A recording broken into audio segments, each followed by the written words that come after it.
그 바자의 수익금 중 또 1,000만 원은 저희가 또 지역사회를 섬기는 일에 또 흘려 보냈습니다.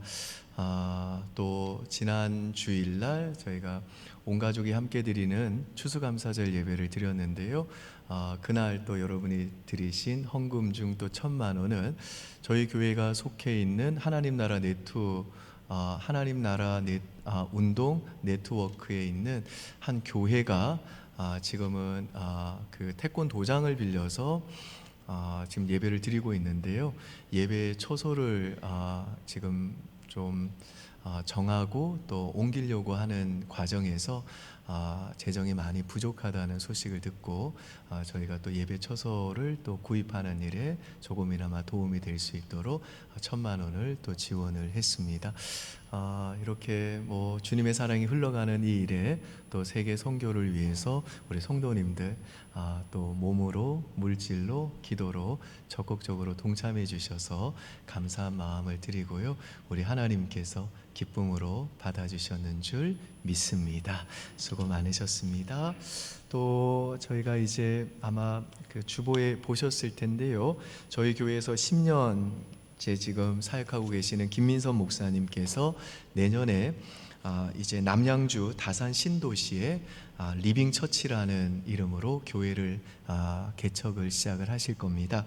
그래서 기도 제목이 여기 있고요. 기도 제목을 보시고 관심 가져주시고 기도해 주시고 또 물질로도 다음 주에 또 이렇게 지원해 주시면 우리 김민석 목사님께 큰 도움이 될 것이고 또 남양주에 또 하나님의 교회가 세워지는 아름다운 일이 일어나게 될 줄 생각이 듭니다. 이 일에도 우리 성도님들 많이 동참해 주시기를 부탁드립니다. 이 시간에는 하나님이 함께하는 사람이라는 제목으로 하나님 말씀 전하겠습니다. 지난 시간에 우리가 살펴본 대로 이 형들의 손에 팔려 애굽으로 끌려가게 된 이 요셉은요, 이제 바로의 그 친위 대장인 보디발이라고 하는 사람의 집안의 노예로 일을 하게 됩니다. 그런데 이 요셉 주변에 있던 사람들이 이 요셉에 대해서 뭐라고 평가하는지 우리 1절에서 3절 한번 보실까요? 같이 한번 읽습니다. 요셉이 이끌려 애굽에 내려가매 바로의 신하 친위대장 애굽 사람 보디발이 그를 그리로 데려간 이스마엘 사람의 손에서 요셉을 사니라. 여호와께서 요셉과 함께 하심으로 그가 형통한 자가 되어 그의 주인 애굽 사람의 집에 있으니 그의 주인이 여호와께서 그와 함께 하심을 보며 또 여호와께서 그의 범사에 형통하게 하심을 보았더라. 자, 이 말씀에 보니까 지금 하나님 안 믿는 이 보디발도요, 요셉에게서 무엇을 봤다고 말합니까? 여호와께서 그와 함께 하심을 보고 여호와께서 그의 범사에 형통케 하심을 보았대요. 그리고 이제 이후의 말씀에 보면 이 요셉이 보디발의 그 아내의 동침 요구를 거절한 대가로 억울하게 감옥을 가게 됩니다. 근데 그 감옥에서도 주변에 이 요셉을 지켜보는 사람들이 뭐라고 요셉을 평가하는지 20절에서 23절 같이 보시죠. 같이 한번 읽습니다. 이에 요셉의 주인이 그를 잡아 옥에 가두니 그 옥은 왕의 제수를 가두는 곳이었더라. 요셉이 옥에 갇혔으나 여호와께서 요셉과 함께 하시고 그에게 인자를 더하사 간수장에게 은혜를 받게 하심에 간수장이 옥중 제수를 다 요셉의 손에 맡김으로 그 제반 사물을 요셉이 처리하고 간수장은 그의 손에 맡긴 것을 무엇이든지 살펴보지 아니하였으니 이는 여호와께서 요셉과 함께 하심이라. 여호와께서 그를 범사에 형통하게 하셨더라. 이 말씀에도 보면 하나님이 감옥에서도 이 요셉과 함께 하셔서 간수장에게 이 요셉이 신뢰를 받게 하시고 그를 범사에 형통하게 하셨다 그러죠. 여기에서 이 범사에 형통하다라는 말은 성경에 딱 이곳에만 나오는 우리가 즐겨 사용하는 만사형통이라는 뜻입니다. 근데 여러분, 우리가 흔히 생각하는 형통은 뭐 이런 거 아닌가요? 돈을 잘 벌게 되고 부자가 되는 것, 또 몸이 아픈데 없고 늘 건강한 것, 또 자녀들도 부모의 기대만큼 잘 자라가지고 정말로 좋은 삶을 살아가는 것, 이런 것들을 우리가 형통하다 그러잖아요. 물론 그것도 틀린 것은 아닙니다. 그런데 이 히브리 원문을 보면요, 이 형통이라는 단어의 원래 뜻이 뭐냐? 단순히 뭐 부자가 된다, 또 건강하다, 자녀가 잘 된다, 성공하다, 출세하다, 이런 뜻이 아니라 앞으로 나아가다, 점점 더 발전하다라는 뜻입니다. 그러니까 하나님께서 노예가 된 이 요셉, 또 억울한 노명을 쓰고 감옥에 간 이 요셉의 삶을 형통하게 하셨다고 말씀하는데, 이건 뭐 요셉이 이제는 노예에서 해방이 되었다, 또 억울한 누명을 벗고 감옥에서 나오게 되었다, 그걸 말하는 게 아니라 요셉의 삶이 멈출 줄 알았는데, 끝날 줄 알았는데, 마침표를 찍을 줄 알았는데 그렇지가 않고 하나님이 요셉에게 주신 그 꿈과 계획이 성취되는 자리로 요셉이 오히려 그 혹독한 시련을 통해서 점점 더 앞으로 계속해서 나아갔다라는 것입니다. 이게 바로 하나님이 신자에게 주시는, 요셉에게 주셨던 만사 형통의 복이라는 겁니다. 사랑하는 여러분, 저는 저와 여러분도 또 우리의 자녀들에게도 이런 만사 형통한 삶이 되기를 주님의 이름으로 축복합니다.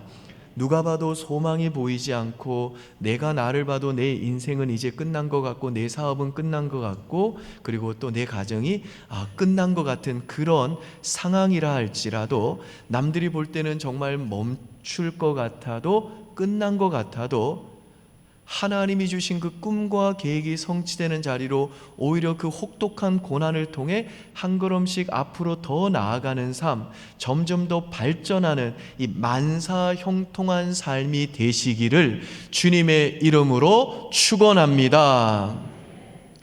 근데 누가 이 만사 형통의 복을 누리느냐 하면, 하나님이 함께하는 사람이 누린다는 것입니다. 그러니까 나와 함께 하시는 하나님의 이 동행이 바로 우리가 어떤 시련 속에 있다 할지라도 그 시련 속에서도 견뎌내게 하고, 오히려 그 불같은 시련을 통해 하나님이 내게 주신 그 꿈과 계획이 성취되는 이 만사 형통의 자리로, 이 승리의 자리로 나아가게 만드는 힘을 우리에게 준다라는 것입니다.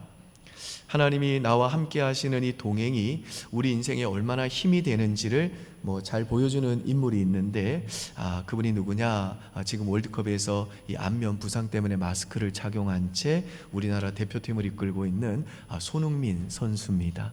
여러분, 이 손흥민 선수의 아버지 잘 아시죠? 지금의 그 손흥민 선수가 있기까지는 그 아버지의 헌신과 희생이 있다, 대부분 그건 알고 있잖아요.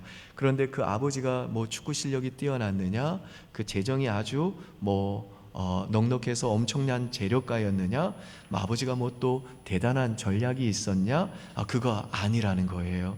손흥민 선수를 키운 아버지의 단 한 가지 비결이 뭐냐? 동행이라는 겁니다. 손흥민 선수가 쓴 이 에세이에 나온 얘기입니다. 한번 들어보시죠. 아버지는 너는 훈련만 한다, 그 외의 준비나 뒤처리를 전부 내가 한다는 주의였다. 축구 훈련을 하려면 여러 가지 준비가 필요하다. 맨 땅에 떨어진 돌을 치워야 하고 축구공도 매일 들고 날라야 한다. 나는 그런 일을 해본 적이 없다. 축구공을 잔뜩 채운 냉장고 종이박스도 들어본 적이 없다. 나는 훈련만 하는 대신 훈련을 위해서 100%를 쏟아야 했다. 독일에 가서 함부르크 팬들을 열광시킬 때에도 나와 아버지는 별 볼 일 없는 살림 속에서 어렵게 지냈다. 가족과 함께 지낼 집도 없었고 아버지는 자동차가 없어서 매일 호텔과 클럽하우스 훈련장 사이를 몇 시간씩 걸어 다녔다. 유소년 때와 다르게 1군 훈련장에는 가족도 출입할 수가 없었다. 그래서 훈련이 시작되면 갈 곳이 없어지는 아버지는 혼자 밖에서 몇 시간씩 추위를 견디며 기다리셨다. 비를 피할 곳도 없었다. 훈련을 마친 나를 챙겨야 한다는 생각으로 그냥 버티셨다. 여러분, 우리가 손흥민 선수가 어떻게 저렇게 훌륭한 축구 선수가 되었는가라는 질문에 대한 대답을 찾을 때 놓치지 말아야 될 것이 이것입니다. 아버지의 그 경제적인 서포트가 탁월했구나, 그래서 손흥민이 잘 됐구나, 그게 아니라는 것입니다. 손흥민 선수가 그때 능력이 있었으면 얼마나 있었겠어요? 재능이 있었으면 얼마나 있었겠냐고요. 손흥민 선수가 그 고난의 불 한복판으로 나아갈 수 있게 만든 진짜 힘, 그 숨겨진 힘은 뭐냐? 한 가지였다는 겁니다. 동행. 아버지가 그 고난의 불길 속으로 같이 뛰어들어갔다는 거예요. 아버지가 언제나 그 손 선수와 같이 서 있었다는 겁니다. 그래서 손흥민 선수가 쓴 그 에세이 책을 보면요, 이게 꽤 두꺼워요.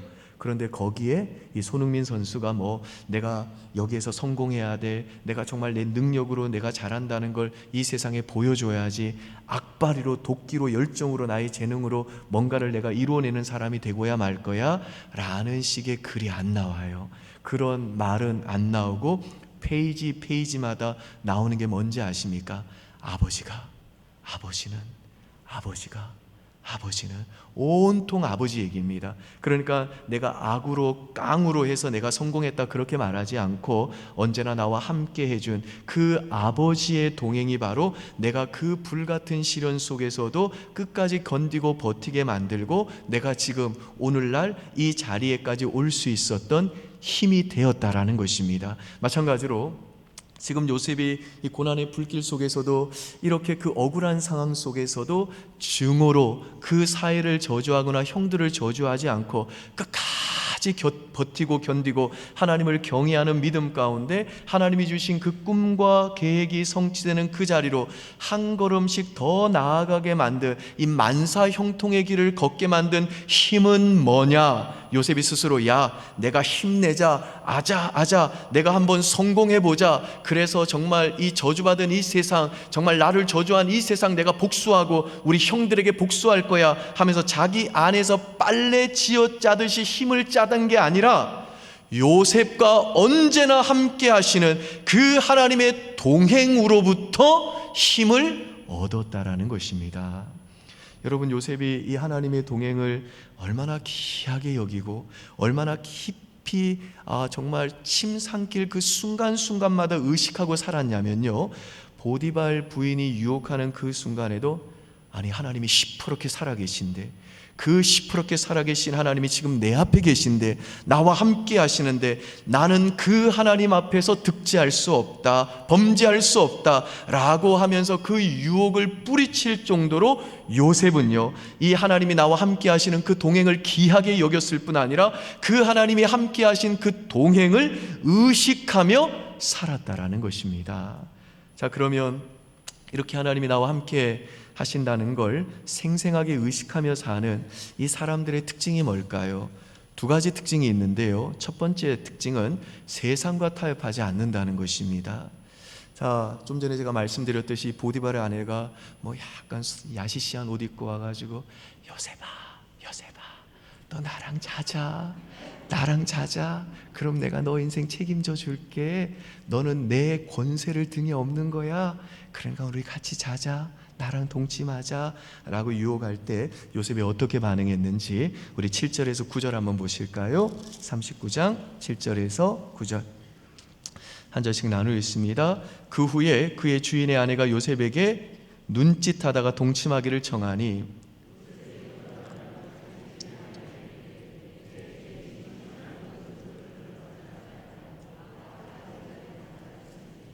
같이 있습니다. 이 집에는 나보다 큰 이가 없으며 주인이 아무것도 내게 금하지 아니하였어도 금한 것은 당신뿐이니 당신은 그의 아내임이라. 그런즉 내가 어찌 이 큰 악을 행하여 하나님께 죄를 지으리까. 여러분, 지금 요셉이 만약에 자기 인생에서 늘 자신과 동행해 주시고 함께 하시는 하나님만 쏙 빼버리고 그냥 보디발의 이 요구를 들어주면요, 자신의 지위가 보장이 되고 출세할 기회도 얻게 되고 이제는 그 보디발 부인의 그 권세를 등에 업고 편안한 삶을 누리게 됩니다. 하지만 요셉은 세상과 타협하지 않아요. 오히려 언제나 자신과 함께 하시고 동행하시는 그 하나님을 의식하면서 그 하나님 때문에 보디발 부인의 요구를 단호하게 뿌리칩니다. 그러니까 신자가 세상과 타협한다는 건 뭐냐? 내가 내 미래를 위해서, 내 생존을 위해서, 내가 살아남기 위해서 내 인생에서 하나님만 쏙 빼내는 것, 이게 세상과의 타협입니다. 근데 여러분 꼭 기억하십시오.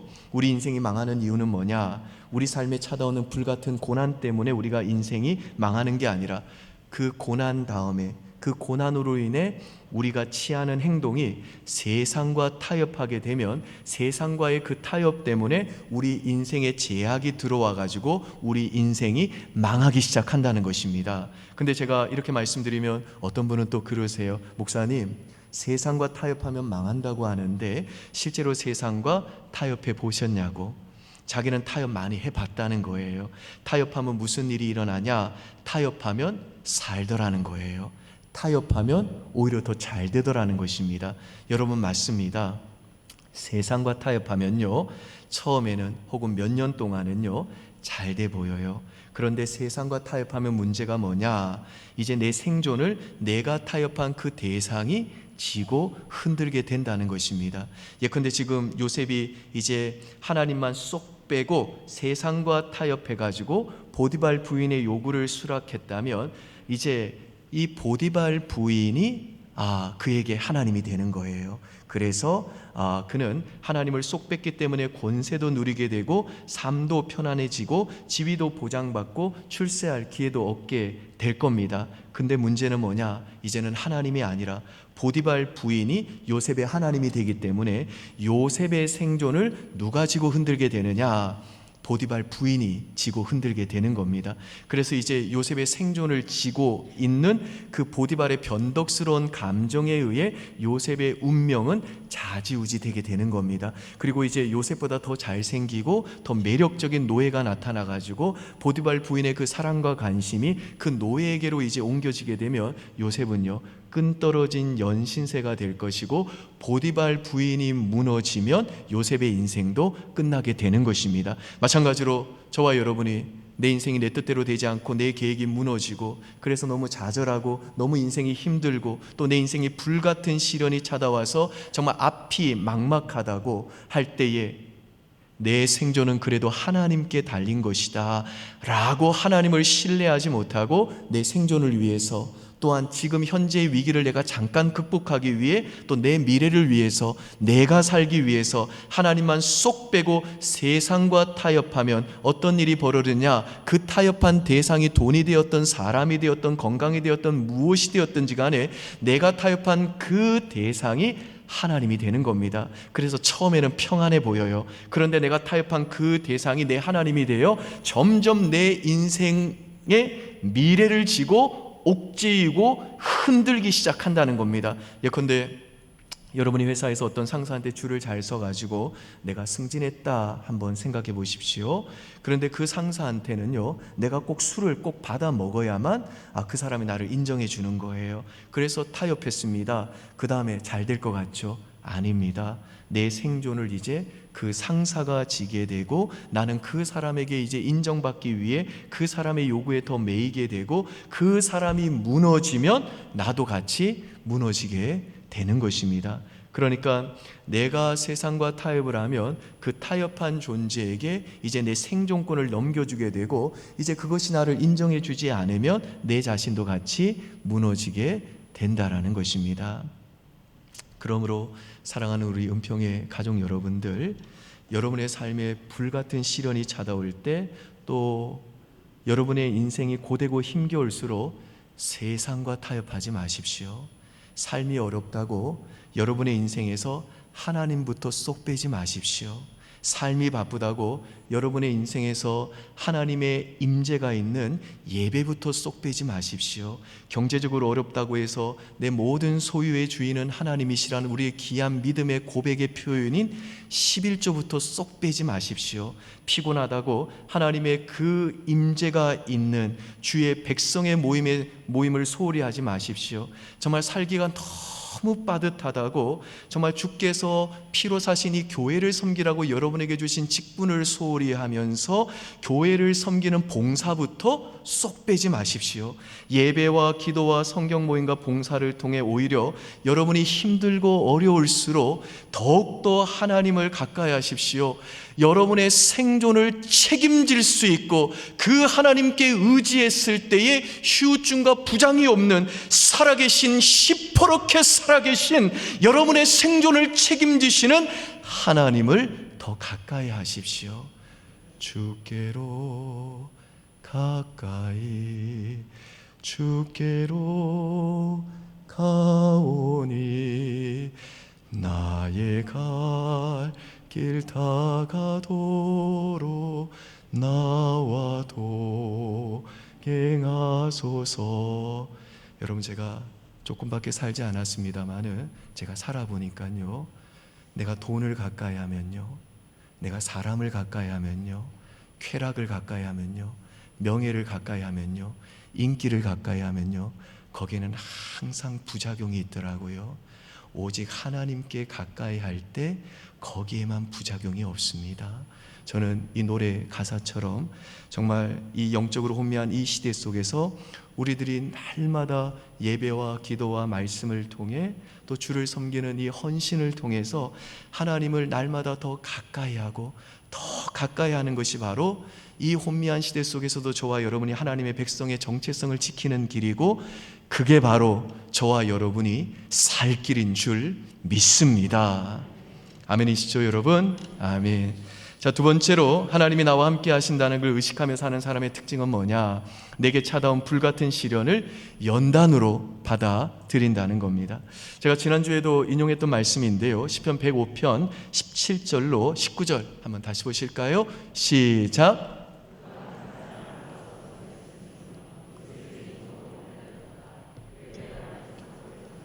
그의 몸은 쇠사슬에 매였으니 곧 여호와의 말씀이 응할 때까지라.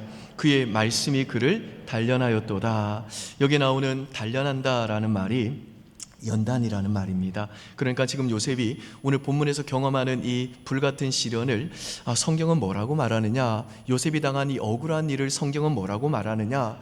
요셉이 참 재수가 없는 사람이다. 요셉이 망했다. 요셉이 실패했다. 요셉은 참 불행한 사람이다 라고 얘기하지 않고 요셉은 지금 연단받고 있다 라고 얘기한다는 것입니다. 자, 그러면 이 연단이라는 말은 뭘까요? 연단은요, 세상과 타협하는 거랑 반대말입니다. 세상과 타협이 뭐라고 그랬나요? 내가 살아남기 위해서, 내 미래를 위해서, 내가 생존하기 위해서 하나님을 쏙 빼는 거, 이게 세상과의 타협이라고 그랬죠. 그러면 연단은 뭘까요? 하나님만 남기고 다 빼는 거, 이게 연단입니다. 예컨대 지금 하나님께서 요셉을 연단시킨다고 하면서 하나님만 남기고 보디발 장군의 집에서 요셉이 누리는 그 안정된 지위와 편안한 삶과 출세의 기회를 다 빼잖아요. 그러니까 하나님이 저와 여러분을 연단하기 위해서 주시는 고난의 불은 나를 태우는 게 아니라 우리 인생에서 뭘 태우느냐, 내 인생에서 내가 벌어야 될 것, 내가 지워야 될 것, 내가 하나님보다 더 의지해서 놓아야 될 것, 내 죄악들과 내 모든 악한 본성들과 내 인생의 더러운 것, 없어져야 될 것들만 태우고 우리 인생에 뭐만 남게 하냐? 하나님만 남게 한다는 것입니다. 이 한 달란트라는 책을 쓰신 박성현 장영경 부부라는 부부가 계신데요, 이분들은 이스라엘에서 유학을 하고 또 미국 가서 신학교 학장도 하신 엄청난 엘리트들이세요.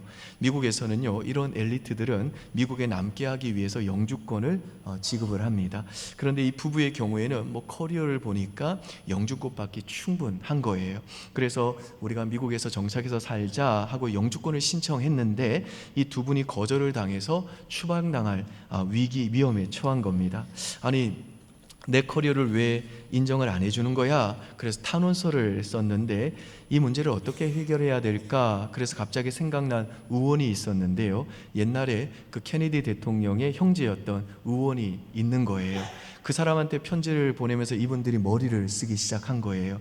그 얘기를 한번 직접 들어보십시오.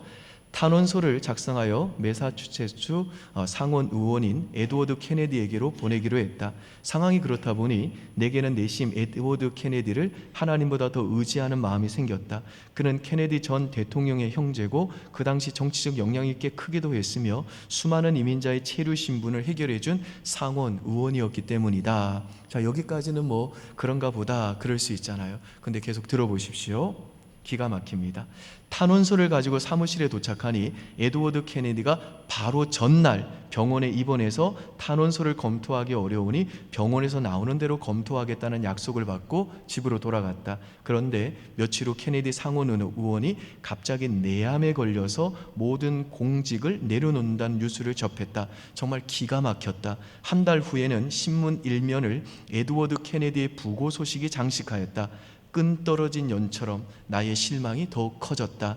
사람을 하나님보다 더 의지했던 내 믿음의 결론이라는 생각이 들었다. 6일 동안 하루 8시간씩 성경을 통독하고 나니 신기한 마음이 들었다. 영주권이 거부된 것이 고난이 아니고 내 안에 성령의 기름 부으심이 없는 것, 예수님의 부재가 고난임이 느껴졌다. 여러분, 이분들이 케네디 의원의 그 부고 소식을 들었을 때는 하나님이 정말 대놓고 내가 필요한 걸 가져가신다는 느낌이 들지 않았겠습니까? 근데 가장 필요한 사람인데 뇌암이 걸려서 갑자기 죽어버렸다는 겁니다. 그런데 처음에는 하나님이 정말 날 가지고 장난을 치나 하는 그런 느낌이 들었지만 다시 성경 말씀에 집중하고 다시 하나님의 임재를 구하고 그 성령의 도우심을 간구했을 때 이제 이분의 생각이 정리가 되고 이 연단의 과정을 통해서 하나님이 적당한 때에 그 남편이 영주권을 얻게 하셨다는 겁니다. 여러분, 이분이 이 영주권을 얻었을 때 무슨 생각이 들었을까요? 내 필요를 채우시는 분은 하나님이시구나.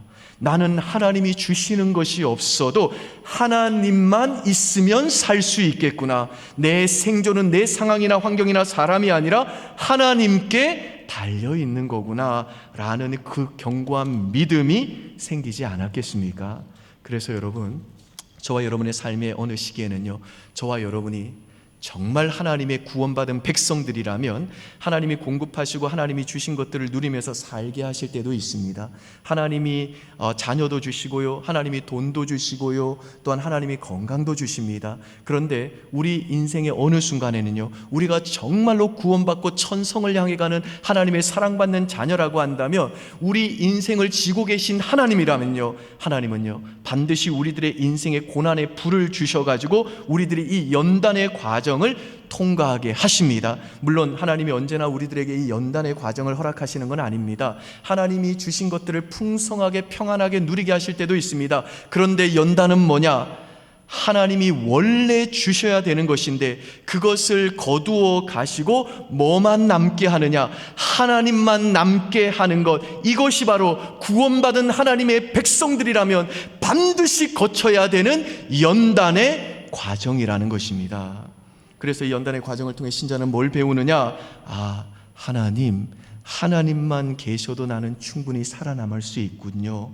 내가 하나님만 신뢰하면 언제나 내 생존은 하나님이 책임져 주시고 내 안전은 확실히 보장되는군요 라는 것을 깨닫게 하심으로 하나님에 대한 우리의 믿음을 견고하게 만들어 가시는, 이 거룩하게 우리를 예수 닮은 사람으로 빚어 가시는 성화의 과정, 이것이 바로 신자가 통과하는 연단이라는 것입니다. 그래서 이 연단의 과정에서는요, 하나님이 어떨 때는 돈을 가져가세요. 이 연단의 과정에서는 잠시 자녀가 방황하게 만들 때도 있어요. 자녀가 올해 수능 시험을 봤는데 실력보다 못 보는 일이 일어날 수 있습니다. 잠시 또 건강을 거둬가실 때도 있습니다. 연단 중에는 사랑하는 사람과의 관계를 끊으실 때도 있습니다. 직장에서 어려움을 겪게 하실 때도 있다고요. 그래서 그런 연단의 과정을 통해 저는 하나님이 주신 것이 없어도 하나님만 있으면 됩니다 라는 걸 철저하게 깨닫게 하셔서 우리의 믿음을 하나님께서 정금과 같이 만들어 주신다는 것입니다. 믿습니까, 여러분? 아멘. 자, 이와 같이 하나님이 함께 하시는 사람은요, 불같은 시련이 왔을 때에 어떻게 반응하느냐?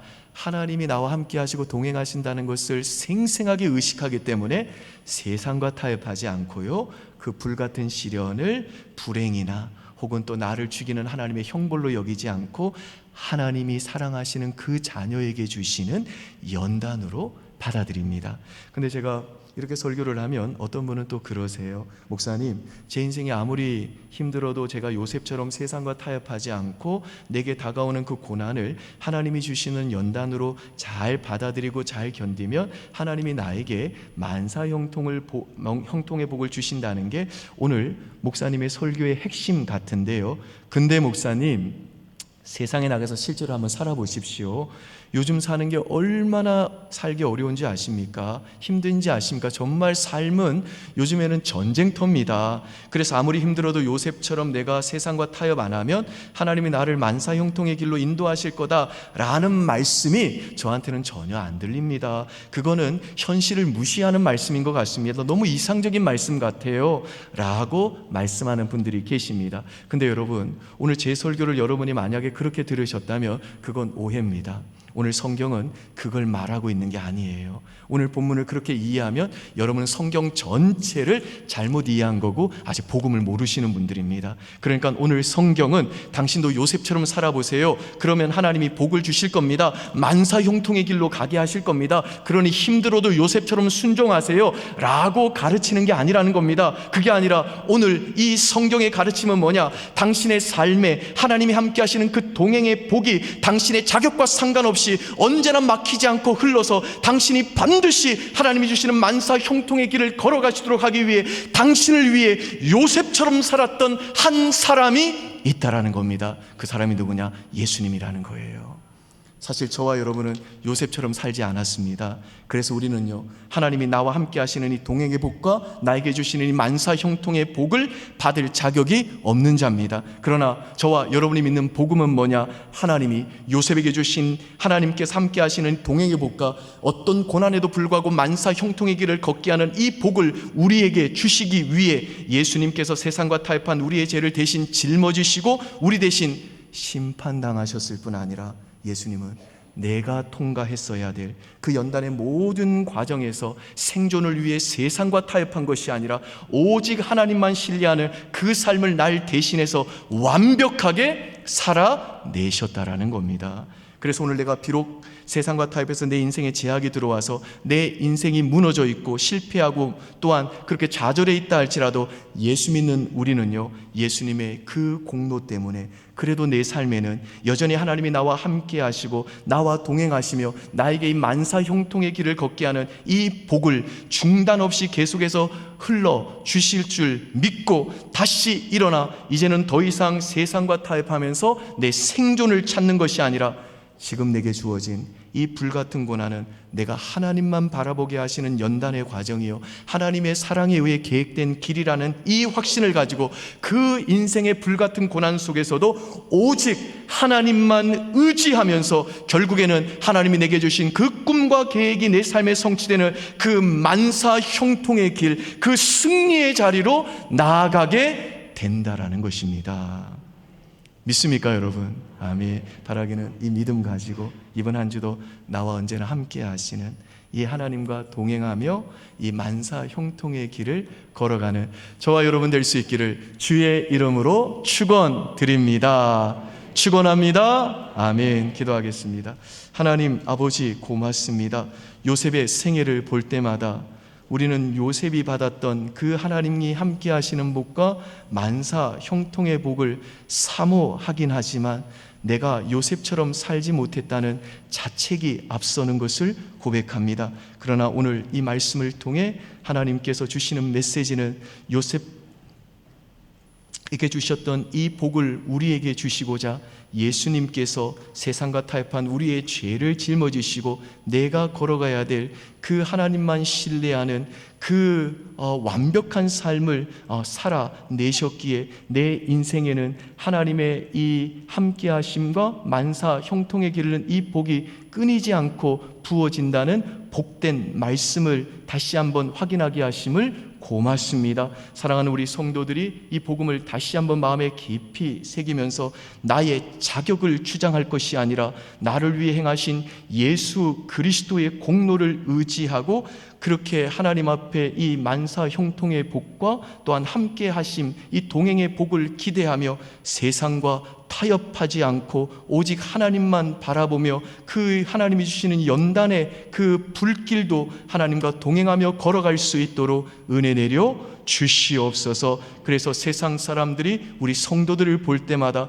나는 하나님을 믿지는 않지만 참 저 사람에게는 저가 믿는 하나님이 함께 하신다라는 그 고백의 주인공들 다 될 수 있도록 은혜 내려 주시옵소서. 감사드리며 예수님 이름으로 기도합니다. 아멘. 우리 다 함께 자리에서 일어나셔서 하나님께 찬송하겠습니다.